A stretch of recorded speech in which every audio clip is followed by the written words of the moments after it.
Set 3-এর দ্বিতীয় ভাগে 3 নম্বর প্রশ্নের অঙ্কগুলো সমাধান করছি। প্রথম প্রশ্নটা রয়েছে সরল করো। প্রত্যেকটি অঙ্ক আমি খাতায় তুলে নিয়েছি এবং এক এক করে ধরে ধরে তার সমাধান দেখাচ্ছি।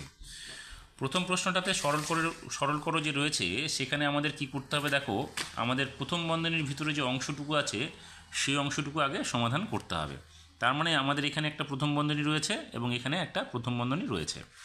তাহলে আমরা প্রথম বন্ধনীর অঙ্কটুকু আগে সমাধান করার জন্য তার আগে বা পরে যা আছে আমরা সেগুলো রেখে দিচ্ছি। এখানে দ্বিতীয় বন্ধনী দিয়ে এই যে প্রথম বন্ধনী অংশটুকু আমরা গুণ করব। তাহলে 3 দিয়ে আগে 12কে গুণ করো, 3 বারং 36-এর 6, হাতে থাকলো 3, 12 একে 12 আর হাতের 3 যোগ করলে 15। তোমরা যদি এইভাবে গুণ না করতে পারো তাহলে কি করবে, উপরে নিচে বসিয়ে এইভাবে গুণ করে নেবে। 12-র সঙ্গে 13 গুণ করে নেবে, 3 দুগুণে 6, 3 একে 3, 12 একে এখানে 2 একে 2, 1 একে 1, তাহলে কত হচ্ছে 1, 5, 6, তাহলে 156 হয়ে গেল। অথবা আমি কীভাবে গুণ করলাম, 3 দিয়ে প্রথমে 12কে গুণ করব, 3 বারং 36-এর 6 হলো, হাতে থাকলো 1, তারপরে আবার 12কে 12 হলো, হাতের এখানে যে 3টা হলো, তাহলে সেটা যোগ করলে এখানে 15 হলো। এবার বিয়োগ 3 গুণ এখানে 40 থেকে 9টাকে বাদ দাও, তাহলে কত হবে, এখানে 31 হবে। এবার প্রথম বন্ধনী শেষ হয়ে গেল দুটোরই। আমরা কি করব, এখানে দ্বিতীয় বন্ধনী দিয়ে দিলাম, এখানে তৃতীয় বন্ধনী হলো। এবার আমরা কি করব, এখানে 200 বিয়োগ এখানে রেখে দিলাম 88 বিয়োগ এখানে দ্বিতীয় বন্ধনী। এখানে আমাদের গুণের কাজটা আগে করতে হবে। তাহলে আমরা কি করব, 3 দিয়ে প্রথমে 31কে গুণ করব। গুণ করলে 3 একে 3, 3 তিরিকে 9। এবার দ্বিতীয় বন্ধনীটা রেখে দিলাম, তৃতীয় বন্ধনী। এবার আমরা দ্বিতীয় বন্ধনীর ভিতরে এই অংশটুকু আগে সমাধান করব। তাহলে এখানে হবে 200 বিয়োগ তৃতীয় বন্ধনী 88 বিয়োগ এখানে 6 থেকে 3 বাদ দিলে এখানে 3 হবে, আর 15 থেকে 9 বাদ দিলে এখানে 6 হবে। দ্বিতীয় বন্ধনী প্রথম এখানে শেষ হয়ে গেল, আমরা তৃতীয় বন্ধনী দিয়ে এটাকে বন্ধ করে দিলাম। এবার 200 বিয়োগ এবার 8 থেকে 3কে বাদ দাও, পাবে 5, 8 থেকে 6কে বিয়োগ করলে এখানে পাবে 2। এবার 200 থেকে 225 বিয়োগ করলে এখানে ধরো 10 থেকে 5 গেলে এখানে 5 হবে, হাতে একটা এখানে যোগ করো 3 হলো, 20 থেকে 3 বাদ দিলে এখানে হলো 17, অর্থাৎ 175। এবার 2 নম্বর প্রশ্নটাতে বলেছে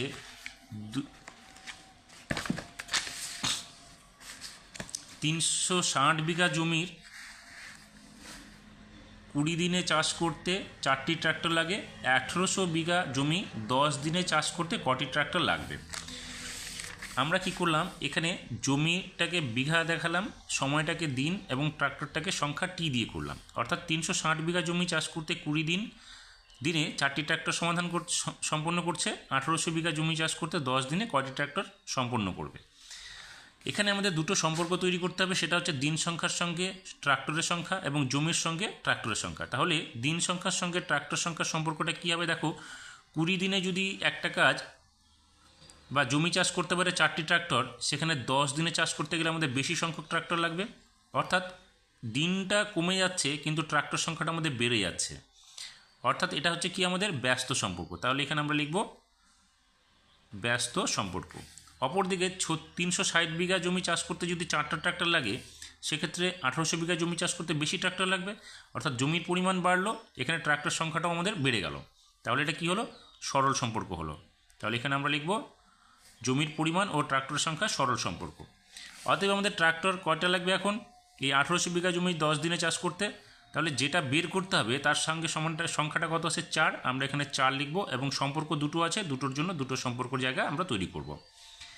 এবার 20 দিনে যদি 4টা ট্রাক্টর লাগে, সেখানে 10 দিনে আমাদের বেশি সংখ্যক লাগবে। তাহলে বেশি কি আছে, 20 আর 10-এর মধ্যে 20টা বেশি। তাহলে আমরা এখানে লিখব 20, নিচে লিখব 10। আর 360 বিঘা জমির জায়গায় 1800 বিঘা জমি চাষ করতে আমাদের বেশি সংখ্যক ট্রাক্টর দরকার। তাহলে বেশি সংখ্যা কি, 1800। তাহলে এখানে আমরা লিখব 1800, নিচে লিখব 360। এটা সংখ্যাটা বেরোবে টি। এবার কাটাকাটি করতে গেলে দেখো, 10 দিয়ে আমরা 20কে কাটলে এখানে পাবো 2, এখানে একটা শূন্য কাটা, এখানে একটা শূন্য কাটা। এবার আমরা যদি এটাকে 5 দিয়ে ভাগ করি, অর্থাৎ 5 6 30-এর 0, 3 5 15 আর হাতে 3 18, অর্থাৎ 5 দিয়ে কাটলে আমরা 180 পেয়ে যাব। তাহলে এখানে হলো 5। গুণ করলে কত হলো, 4 দুগুণে 8, 5 8 40। তার মানে হচ্ছে আমাদের কটা লাগবে, 40টি ট্রাক্টর। হয়ে গেল উত্তরটা। তোমরা উত্তরটা লিখে দেবে যে 1800 বিঘা জমি 10 দিনে চাষ করতে 40টি ট্রাক্টর দরকার। 3 নম্বর প্রশ্নটা, এটা অনেকবার করানো হয়েছে। এখানে প্রশ্নটা বলেছে 2, 3, 4, 5, 6, 7 এর সঙ্গে কোন ক্ষুদ্রতম সংখ্যা যোগ করলে যোগফল 8, 3, 5 দ্বারা বিভাজ্য হবে? তাহলে এই অঙ্কটা কি করতে হবে, প্রথমে আমাদের 8, 3, 5 সংখ্যাটি দিয়ে 2, 3, 4, 5, 6, 7 সংখ্যাটিকে ভাগ করতে হবে। তাহলে ভাগ করতে গেলে এখানে 3টে সংখ্যা আছে, তাহলে আমরা 3টে সংখ্যা নিলে এটা ছোট হয়ে যাচ্ছে, অতএব আমাদের 4টে সংখ্যা নিতে হবে। এবার 4টে সংখ্যা নিতে গেলে আমরা ভাগ করে দেখব, 2 দিয়ে যদি আমরা ভাগ করি তাহলে হচ্ছে 1670, আর 3 দিয়ে যদি গুণ করি তাহলে হচ্ছে 2550, কিন্তু আমাদের আছে কত 2345, তাহলে আমরা দুবার দেব, দুবার দিলে কত হচ্ছে 1670, বিয়োগ করলে 5 থেকে 0 গেলে এখানে হবে 5, 4 থেকে 7 যাবে না, 4কে আমরা 14 ধরবো, 14 থেকে 7 বিয়োগ করলে এখানে হবে 7, হাতের একটা এখানে যোগ করব, 7 হলো, 13 থেকে 7 গেলে এখানে হবে 6, আর হাতের একটা এখানে যোগ করলে 2 থেকে 2 চলে যাবে, কিছু থাকবে না। পরবর্তী সংখ্যা আমাদের কত নামবে, এখানে 6। এবার কত হলো, 8 বার দিলে হবে 6680, আর 9 বার দিলে হবে 7515, আমাদের দরকার কত 6756, তাহলে আমরা দিচ্ছি কত 8 বার, এখানে দেবো 8, তাহলে কত হচ্ছে 6680, বিয়োগ করলে এখানে হবে 6, 15 থেকে 8 গেলে এখানে হবে 7, হাতের একটা এখানে যোগ করলে হয়ে যাবে 7, তাহলে 7 থেকে 7 গেলে কিছু থাকবে না, পরবর্তী সংখ্যা আমরা এখানে 7 নামাবো। এবার নামানোর পরে 835 দিয়ে কিন্তু আর 700টিকে ভাগ যাচ্ছে না, অতএব এখানে আমাদের একটা শূন্য বসাতে হবে। তাহলে এখানে এমন একটা সংখ্যা যোগ করলে সেটা 835-এর যদি সমান হতো তাহলে ভাগ যেত, অতএব সংখ্যাটি কি হবে, অতএব নির্ণেয় ক্ষুদ্রতম সংখ্যাটি কত হবে, 835 থেকে আমরা বিয়োগ করব 767কে, তাহলে 767কে বিয়োগ করতে গেলে এখানে কত হচ্ছে 5, 15 ধরো, 15 থেকে 7কে বাদ দিলে এখানে হবে 8, হাতের একটা এখানে যোগ করব, 7 হলো, 13 থেকে 7 গেলে এখানে হবে 6, হাতের একটা এখানে যোগ করব, 8 হয়ে যাবে, তাহলে 8 থেকে 8 গেলে কিছু থাকবে না, উত্তরটা হলো আমাদের কত 68। এবার 4 নম্বর প্রশ্নটিতে বলেছে একটি কম্পিউটার কোম্পানি 40 জন ইঞ্জিনিয়ার দিয়ে 30 দিনে 180টি ল্যাপটপ তৈরি করতে পারে, 200 দিনের মধ্যে 2700টি ল্যাপটপ তৈরি করতে কতজন ইঞ্জিনিয়ার লাগবে? তাহলে আমরা এটা এইভাবে সাজাবো, ইঞ্জিনিয়ারটাকে দেখাবো জনসংখ্যা, সময়টাকে দিন এবং ল্যাপটপটিকে সংখ্যা, সেই জন্য টি লিখব, অর্থাৎ 40 জন ইঞ্জিনিয়ার 30 দিনে 180টি ল্যাপটপ তৈরি করে, সেখানে 200 দিনে 2700টি ল্যাপটপ তৈরি করতে কতজন ইঞ্জিনিয়ার দরকার। এবার এখানে আমাদের একই রকমভাবে দুটো সম্পর্ক তৈরি করতে হবে, সেটা হচ্ছে ইঞ্জিনিয়ারের সংখ্যার সঙ্গে সময়ের এবং ইঞ্জিনিয়ার সংখ্যার সঙ্গে ল্যাপটপের।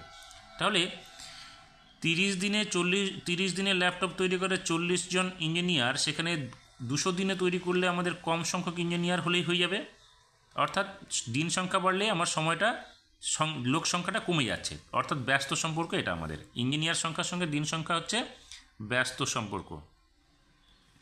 আর 180টি ল্যাপটপ তৈরি করতে যদি 40 জন লাগে, সেখানে 2700টি ল্যাপটপ তৈরি করতে বেশি সংখ্যা লাগবে আমাদের ইঞ্জিনিয়ার, অর্থাৎ বেশি সংখ্যকের জন্য বেশি সংখ্যক লোক দরকার, তাহলে এটা হবে আমাদের ইঞ্জিনিয়ার সংখ্যার সঙ্গে ল্যাপটপের সংখ্যার সম্পর্ক হচ্ছে আমাদের সরল সম্পর্ক। তাহলে আমরা ইঞ্জিনিয়ার সংখ্যা কত দরকার, 2700টি ল্যাপটপ তৈরি করতে 200 দিনে, তাহলে আমাদের যে উত্তরটা বের করতে হবে তার পাশে কত আছে 40, এখানে লিখবো 40 গুণ দুটো সম্পর্কের জন্য দুটো জায়গা রাখবো। এবার দেখো 30 দিনে যদি 40 জন ইঞ্জিনিয়ার দরকার, 200 দিনে কম জন ইঞ্জিনিয়ার দরকার, তাহলে কমকে 30/200, তাহলে এখানে আমরা লিখব 30/200। এবার 180টির জায়গায় যদি 2700টি ল্যাপটপ তৈরি করতে হয়, সেক্ষেত্রে বেশি সংখ্যক ইঞ্জিনিয়ার দরকার, তাহলে বেশিকে 2700, তাহলে এখানে আমরা লিখবো আমরা 2700, নিচে হবে 180। উত্তরটা আমাদের কিসে বেরোবে, জন সংখ্যায়, তাহলে আমরা এখানে লিখবো জন। এবার কাটাকাটি করতে গেলে দেখো এখানে দুটো শূন্য, এখানে একটা শূন্য, এখান থেকে আমরা একটা শূন্য কেটে দিলাম, এখানকার একটা শূন্য, এখানকার একটা শূন্য কেটে দিলাম। এবার 3 দিয়ে যদি 18কে কাটি তাহলে কত হবে, এখানে 6, এবার 6কে আমরা 3 দিয়ে কাটলে এখানে হবে 2, আর এখানে 3 দিয়ে কাটলে এখানে হবে 9, আর এই 2 দিয়ে 2 দুগুণে 4 হলো, 4 দিয়ে কাটলে এখানে হবে 4 × 10 = 40, অর্থাৎ আমাদের কত হচ্ছে 9 × 10 = 90, তাহলে 90 জন ইঞ্জিনিয়ার আমাদের দরকার। 5 নম্বর প্রশ্নটিতে বলেছে রমার কাছে যতগুলো স্টাম্প আছে তার 2/3 অংশ আমাকে দিল, রমা যদি 18টি স্টাম্প আমাকে দেয় তবে রমার কাছে কতগুলো স্ট্যাম্প ছিল?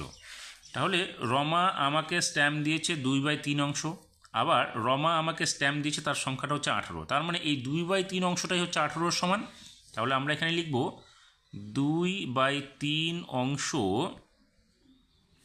সমান চিহ্ন 18টি, বা আমরা লিখব কি 1 অংশ বা সম্পূর্ণ অংশ, 1 বা সম্পূর্ণ অংশ। তাহলে সম্পূর্ণ অংশ কি হবে? 18/2/3টি। এই 18/2/3টি মানে কি 18 গুণ হয়ে যাবে ভাগটা, এটা উল্টো হয়ে যাবে, অর্থাৎ 3/2, 2 দিয়ে কাটলে এটা হবে 9 সমান চিহ্ন 27টি। তার মানে উত্তরটা কি হবে? রমার কাছে স্ট্যাম্প ছিল 27টি। তাহলে উত্তরটা আমরা লিখব রমার কাছে স্ট্যাম্প ছিল সমান চিহ্ন 27টি। এবার সবশেষের যে 6 নম্বর অঙ্কটা রয়েছে সেখানে বলেছে সরল করো। তাহলে এই অঙ্কটা আমরা কীভাবে করব? এখানে করতে গিয়ে আমরা দেখব যে উপরে যে একটা দেখো দাগ দেওয়া রয়েছে, অর্থাৎ এখানে একটা বার রয়েছে, এই বারের অংশটুকু আমাদের আগে সমাধান করতে হবে। তাহলে আমরা এখানে কি করব? 4 গুণ তৃতীয় বন্ধনী 24 বিয়োগ এখানে দ্বিতীয় বন্ধনী, তারপর প্রথম বন্ধনী 110 বিয়োগ এটা যোগ রয়েছে 3-এর সঙ্গে 11, তাহলে 3 আর 11 যোগ করলে কত হবে? 14। তারপরে আছে গুণ 4, প্রথম বন্ধনী ভাগ 9 এখানে দ্বিতীয় বন্ধনী, তারপরে তৃতীয় বন্ধনী, এখানে ভাগ, এখানে রয়েছে এর মানে কি গুণ, তার মানে 9 দুগুণে এখানে হয়ে গেল 18। এবার আবার আমরা কি করব? প্রথম বন্ধনীর জায়গায় গুণটা আগে করব, গুণের অংশটুকু। তাহলে এখানে 4 গুণ 24 বিয়োগ 110 বিয়োগ 4 14 56, প্রথম বন্ধনী ভাগ 9, দ্বিতীয় বন্ধনী তৃতীয় বন্ধনী ভাগ 18। তাহলে এখানে 4 গুণ এখানে তৃতীয় বন্ধনী এখানে 24 বিয়োগ দ্বিতীয় বন্ধনী 110 থেকে 56 বিয়োগ করলে কত হবে? 10 থেকে 6 বাদ দিলে এখানে হবে 4, 5 আর 6 হলো, 11 থেকে 6 গেলে এখানে হবে 5 ভাগ 9, দ্বিতীয় বন্ধনী তৃতীয় বন্ধনী ভাগ 18।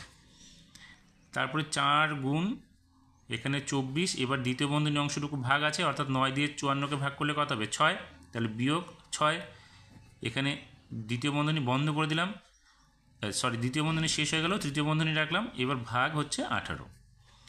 তাহলে 4 গুণ 24 থেকে 6 চলে গেলে এখানে হবে 18 ভাগ 18। তাহলে 4 18 72 গুণ ভাগ, আগে ভাগের কাজ তারপরে গুণের কাজ। তাহলে 4 গুণ 18 দিয়ে 18কে ভাগ করলে কত হবে? 1, তাহলে 4 একে 4। তাহলে উত্তরটা আমাদের হয়ে গেল।